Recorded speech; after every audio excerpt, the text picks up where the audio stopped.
Hellos and welcome to Start Select, the video game show from GameSpot UK. I'm your host Guy Cocker, and boy have we got another amazing show for you today. We speak to Real Time World's Dave Jones about the upcoming massively multiplayer Cops and Robbers game APB, take on bizarre creations at their own game in Powered Up Race of Blur, and get on the wrong side of Splinter Cell's Sam Fisher in our guide to his most badass moments.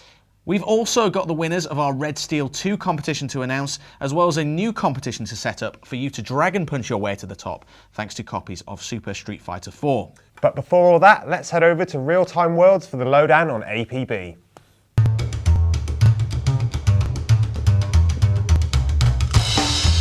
Yo, you see the city? San Paro.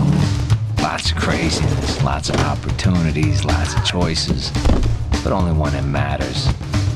Be a somebody or be a nobody. When we looked at online action games, which we're all big fans of, we always got the feeling that you're just, at the end of the day, you're just a generic character. And even though you're a real person behind the generic character, you kind of look the same as everybody else. So we really wanted to give players the absolute freedom to create a really high quality gaming character, the kind of thing that really traditional game artists would create. Give them the tools to create something really high quality. With such a degree of variety that they could be identified from 100 other thousand people, just like in real life. It's really based on player-to-player conflict. We've got 3 core pillars for the game, which are conflict, creativity, and celebrity. The conflict is achieved through player versus player missions and other sorts of matchups, criminal versus enforcer or criminal versus criminal. The creativity has a lot more to do with our advanced customization systems, vehicles, characters, music, all kinds of stuff, and the celebrity kind of feeds out of the other two. So the combat in APB is it's a third-person shooter with pixel-precise targeting. We're fairly latency resistant, up to 250 to 300 milliseconds. It's still playable. Arresting is an enforcer-only mechanic, where normally when you die in APB, you respawn in about 8 seconds, about 100 meters away, and then can rejoin the action. When an enforcer manages to arrest a criminal, they're kept in the arrested state longer before they respawn. In order to arrest a criminal, an enforcer has to stun them and then advance on the criminal, get up to them, and perform the arrest on them, which exposes them the entire time. Then the criminal's arrested for 10 to 15 seconds, during which another criminal can free them if they get there in time, and they go right back into the action. If they don't succeed in doing so, then they respawn, as they would have if they'd died. I think everybody was under the assumption that there'll be a much heavier bias towards criminals, because most games, kind of open world games, have gone the criminal route. Seems to be more interesting, more things to do. But we've made enforcers very, very cool in the game, and in our beta right now, we're seeing virtually a 50-50 split, which is great. Criminals prey on the city, the citizens, the shops, the businesses in the city.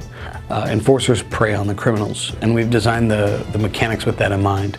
Criminals can mug pedestrians, ram shop fronts to gather goods to sell to their contact for profit, and arson, bombs, etc. Whereas enforcers really prey on the criminals. They confiscate stolen goods and return them to impound, or better yet, find criminals, catch them in the act, witness them, and then engage them in PvP. We like to say that the only choices you make that are permanent are your gender and your faction. And everything other than that you can change. We have extensive body customization available, including tattoos, scars, the shape of your iris, the color, etc. As well as the ability to fully customize your vehicles, your clothing, the way the clothing layers, create symbols that you can project into the world, as well as tattoos onto your car, onto your clothes. And finally, you can even make songs and themes. Now, death themes are something that you can create customized in our game, and then other players hear them when you kill or arrest them. And when you win a mission, everybody hears it. We made it so that absolutely anything in the game, either players created or they've earned, can go on the marketplace and be sold. So we treat it like crafting. Crafting's a big thing in a lot of these kind of big online games, more the role-playing games. So, but what we want to do is actually make crafting that involves skill, because typically up to now it hasn't. So, one of the things I think that will happen in our game is clans will actually not just look for the best players, but look for some really good, for example, artists who can make them a very cool-looking outfit. And those people in those clans can then, if they create great symbols or they get approached by other clans, they can have a designer that can do complete outfits for other clans. They can just decide to make one-offs, list them on the marketplace. Maybe they'll make most of their money in the game that way, rather than by just taking part in the combat.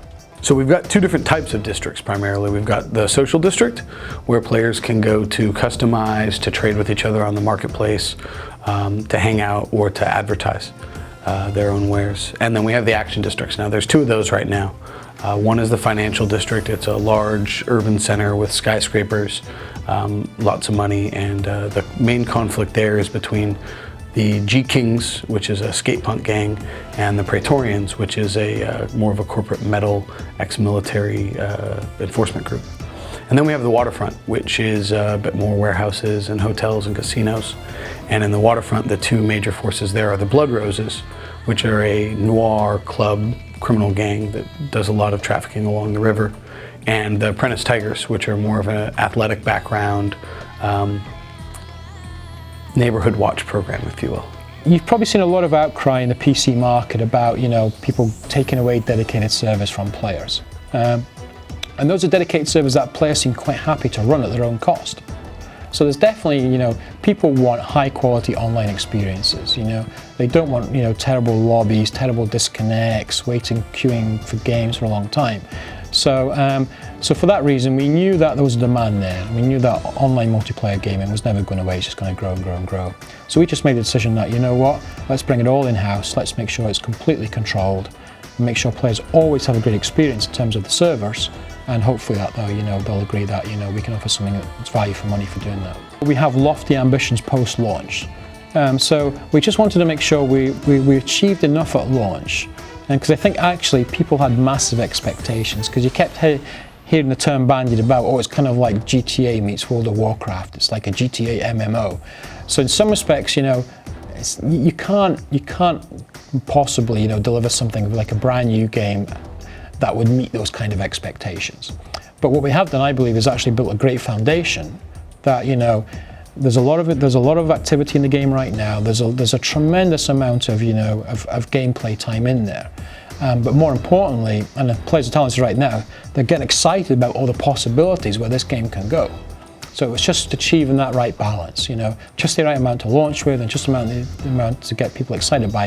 If you do this, if we do this, what about this idea? Have you thought about this? And we're getting a lot of that great feedback now. I'm Dave Jones, creative director from Real Time Worlds. Just finishing APB, and I hope to see you all pretty soon on the streets of San Paulo, hopefully in June. Just how badass is Sam Fisher? GameSpot UK intern Lauren Wainwright went hands-on with Splinter Cell Conviction to bring you a guide to his most brutal moments.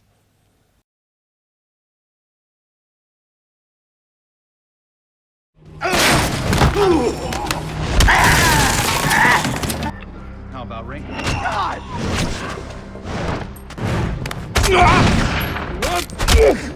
Clear.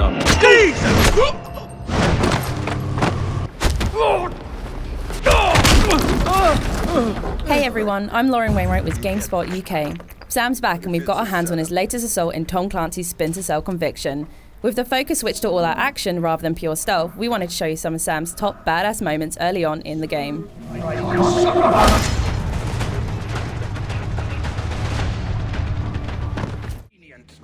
Interrogations are some of the sweetest and deadliest moments in Conviction. Your enhanced interrogation techniques need work.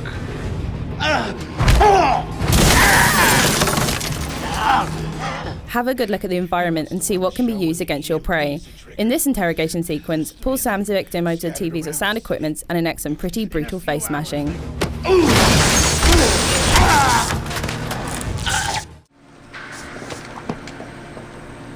Planning your attacks is the best way to experience Sam's more badass assaults. While infiltrating the white box, mark all the guards under the door. Then, climb up the pole, perform a death from above kill, and hit the execute button for a swift and clean takeout. Over here! Line them up! Oh, let's play!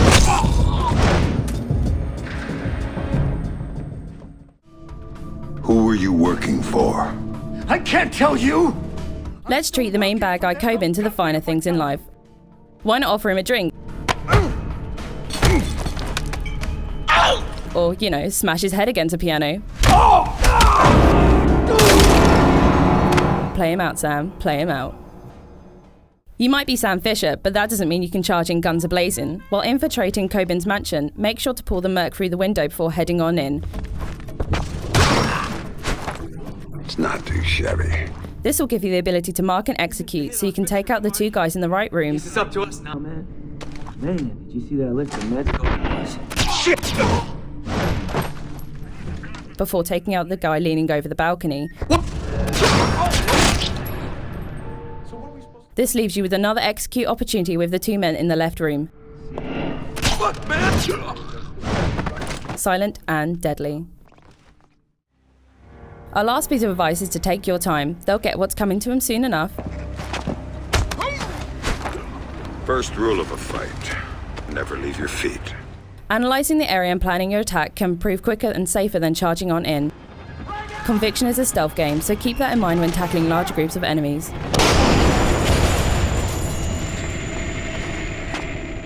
Keep an eye out for our upcoming review of Splinter Cell Conviction on GameSpot.com.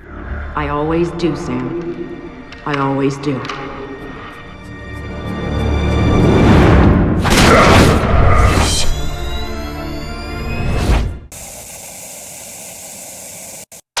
Time to give away some prizes now. Last time we had 5 copies of sword-swinging action game Red Steel 2 to give away. All you had to do was answer this question. Very simply, what date was the original Red Steel launched in the UK? The answer, of course, was December the 8th, 2006, and our lucky winners are James Johnston from Preston, James Steele from Sunderland, Niels Robbins from Pontyberem, Nicholas Richards from Devon, and Alison Mass from Leicester. Congrats, guys, you will be swinging your sword away to this game very shortly. This week, thanks to the fighting fanatics at Capcom, we have 3 copies of Super Street Fighter 4 to give away. The game features new characters, improved graphics, and more over-the-top ultra combos than you can shake a very big arcade stick at. All you have to do is answer this question. Who is the composer of the game's soundtrack? If you think you know the answer, send it to competitions@gamespot.co.uk before the 24th of April, and we'll draw the winners on the next edition of the show. We got on the blower to the guys up in Liverpool and invited Jed Talbot and Chris Downey from Bizarre Creations to the studio to find out more about Powered Up Racer Blur, and more importantly, if they could handle a beating from us here at GameSpot HQ.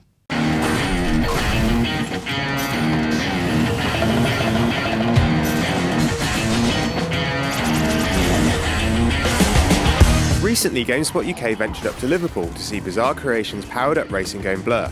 We enjoyed the game so much we invited lead designers Jed Talbot and Chris Downey down to our offices and asked them to take on GameSpot in some 4-player split-screen action.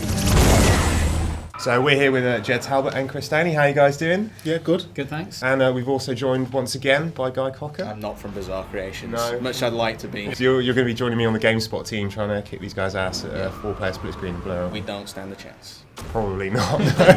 So yeah, let's see how we get on.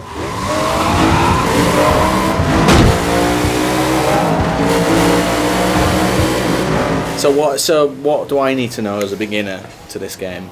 I think the most important thing is that the power-ups really can be used offensively and defensively. Yeah. Really, at the start of the race is the most important part of the race, because you kind of want to attack other people and get out in front, but at the same time you want to keep stuff back just in case there's people behind you that are trying to take you out. So while you're in the pack at the front, you've really got to have an eye at the people ahead of you and an eye at the people behind you as well. Yeah. And if you're at the front, just stock up on shields. Mm-hmm. Yeah. Shields and repairs. Shields and repairs. And are the power-ups like randomly placed each level, or are they? No, the power-ups are so you fixed. can learn them and sort of know where you need to go. They rotate, don't they? So you've got your strips across, and certain strips of those, say there are 4 different power-ups in that strip, they will swap places within each race, so that it's not always in exactly the same place. So you need to take a different line each time. But the amount of power-ups, so the amount of shots on each track, has been tailored for that track, just so players don't get spammed by one particular type, and the races don't become imbalanced. I'm so far ahead, it's stupid. It'd be embarrassing if you guys lost that. Yeah. We were actually really worried about what's going to happen. Although that fear's gone now. Yeah. I thought I'd practice loads for this as well. Right. This is me lifting over the finish line for about 5-minute wait. Yes. Oh, nice one. Come on.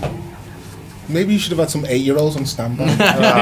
Some 8-year-old girls. I think we're going to need to go in substandard cars, really, to give these guys a chance, aren't we? Oh, right. Oh, it's like that, is it? That's just mean. Right. So how do you guys get away with like damaging the vehicles because they're officially licensed? Is that not a problem anymore? Is that kind of... We had to get approval from all the different manufacturers. We basically just had to show them the Yeah. level of damage that we were going to get to. And then just keep talking to them. Sure. It's clearly not a realistic kind of, it's not a sim, I suppose. So I think I'm just going to make this game about beating these guys up.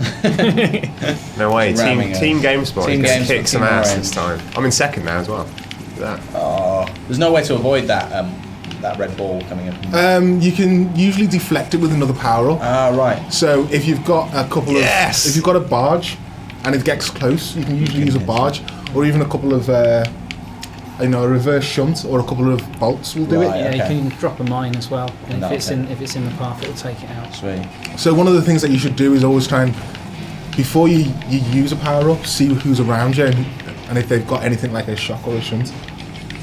You can even barge away bolts as well. Cool. I always try and have at least 2 power-ups as well at one time, so that you've got sort of a defensive and an offensive power-up. Yeah. Did you take anything away from the beta though? Is there anything that's happened in there that you're going to change in the final game? No, actually. We've kind of, from a networking point of view, been looking at it, but there hasn't really been anything that stood out that we really needed to change. If anything, I think it's the amount of time it takes to rank up. I think we've increased. Oh right, yes, maybe we'll do. Because we found that people were ranking up really quickly.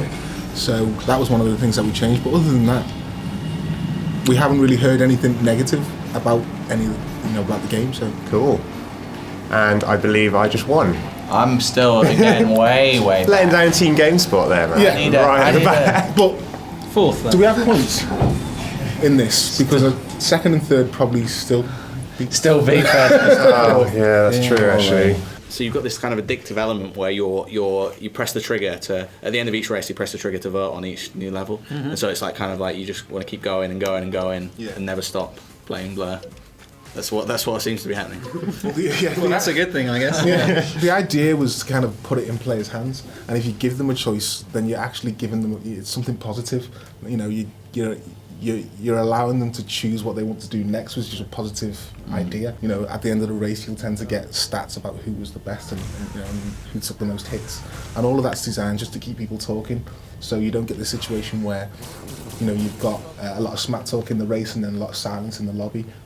It flows, through the event and through the entire time you're there. The awards are cool as well because you've obviously got positive and slightly negative awards as well. So it's like you've been hit the most, or which is what I was getting. I think. I was just going to say that. Yeah. But at least everyone gets something.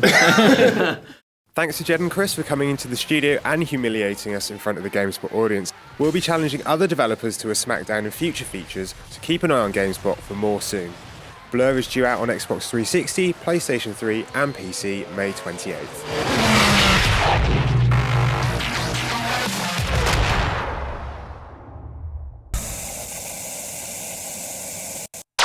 That's all for us on this episode of Start Select, but remember to check out the GameSpot UK podcast where we keep you up to date with the latest news from the world of gaming and give away more awesome prizes. Remember, just head over to GameSpot.com or search for either of our shows on iTunes to find out more. Thanks for joining myself and Mark in the GameSpot dungeon. We'll see you again next time.